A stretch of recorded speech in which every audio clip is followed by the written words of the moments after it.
Kama jirtoota hordoftoota xuriyeetu nageenyi faraara waaqayyoo bakkuma jirtanitti isiniif haa baay'atu. Akkam jirtu nagaa keessanii? Ani jira nagaa kootii galata waaqayyoo. Har'a oduu baay'ee nama gaddisiisu, oduu baay'ee laphee nama cabsu jechuudha. Obboleettii teenya Makiyaa jedhamti Saawudii Arabiyaa keessatti ajjeeffamte jechuudha. Haala suukaneessaadhaan dhugaa waaqayyoo. Baay'ee tokko garaa nama nyaata, baay'ee tokko laphee kan nama cabsudha jechuudha. Maaliif obboleettiin teenya kun akkuma nama kamiyyuu hojii hojjettee jijjiiramuudhaaf biyyaa baate karaa Saawudii Arabiyaa imalte jechuudha. Garuu wanti ishee mudatee addaadha. Dhugaa baay'ee nama gaddisiisa. Gadda laphee nama cabsudha. Maatii ishee, harmee ishee, obbolaawwan ishee maraaf jajjabina haa kennu waaqayyo, lubbuu ishee haa maaru. Obboleettiin teenya kun haala suukaneessaadhaan osoo warra imbaasiitti iyyattuu garuu nama isheedhaaf dhaqqabu hin arganne jechuudha. Maaliif imbaasiin biyya keenya, imbaasiin Itoophiyaa maqaadhaaf malee hin hojjetan jechuudha. Maqaadhaaf malee lammii isaaniitiif hin gahan jechuudha. Gaafa rakkoo hin dhaqqaban. Maaliif gurraaf baqa wambara qabatanii kan biyya ormaa ta'an jechuudha. Malee lammii isaaniitiif jecha miti. Wanti isaan lammii keenya uummata isaanii gargaaran wanti tokko hin jiru jechuudha. Mucayyoon tun obboleettii isheetti iyyattee obboleettiin ishee warra imbaasiitti osoo iyyitu garuu namni ishee dhaqqabee ishee baraare hin jiru. Obboleettii teenya tana lubbuun ishee darbee jira. Seeraan ala miti kan deemte, seeraan deemte. Kanaaf hundi keenyayyuu sagalee ta'uu qabna jechuudha. Dhugaa waaqayyoo sagalee ta'uu qabna. Maaliif kun wanta baay'ee nama gaddisiisudha. Odoota wattuu osoo na ajjeesuu fi maal jettu baqa obboleettii isheetiif sagaleen isheen lafa keessee baay'ee garaa nama nyaata. Dhugaa baay'ee nama boochisa. Namni akkanatti oduu laalu osoo dhugaa waaqayyoo baay'ee tokko namatti ulfaata jechuudha. Sagaleen isheen lafa keessee baay'ee tokko garaa nama nyaata. Harmee tootiin jajjabaadhu yeroo jettu obboleettii isheetiin jajjabaadha. Ani du'uufan yeroo jettu ajjeesuu fi yeroo jettee dabarsitu kun jecha yeroo umrii guutuu harmee ishee obbolaawwan ishee keessaa hin bannedha jechuudha. Maaliif warri imbaasii kana hunda maal qabu? Yoo lammii isaaniitiif birmatan maal qabu? Kanaaf achi taa'an miti. Gaafa rakkatan lammii isaanii bira ergan dhaabbannee maaliin bu'aan isaanii?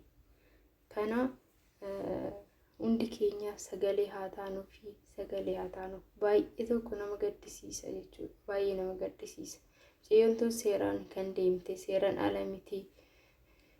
Dhugaa waaqayyoo baay'ee nama gaddisiisa. Saawudii Arabiyaa, Beeruut, dhugaa obbolaawwan keenya baay'ee dhumaa jiran jechuudha. Haala suukaneessaa ta'een lubbuun isaanii dabraa jira jechuudha. Seeraan ala.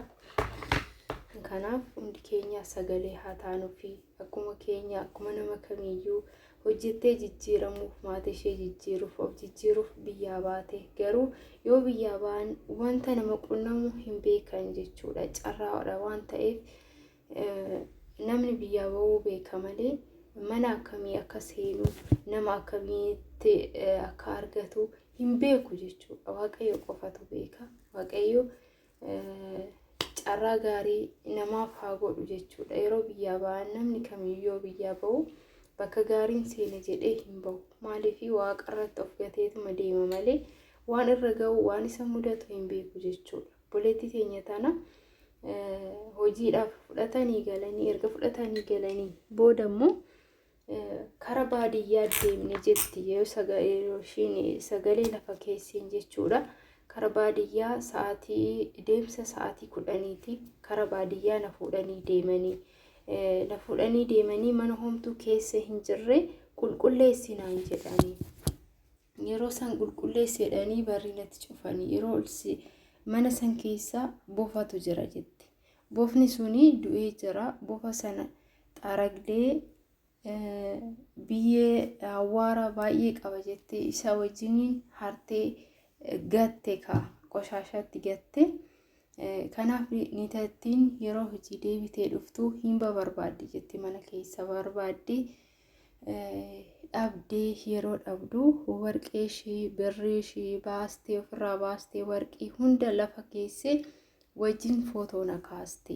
Hatte jettee jechuudha. Beekatiidha hatte kana hatteeti jettee TikTok irratti gadhiistee akka ishii balleessituu godhuudhaaf jechuudha. Ishii akkamtuu taasisuudhaaf waan qabdu ofirraa baastee warqii birrii lafa keessee wajjin suuraa kaaste jechuudha. Na kaaste jetti.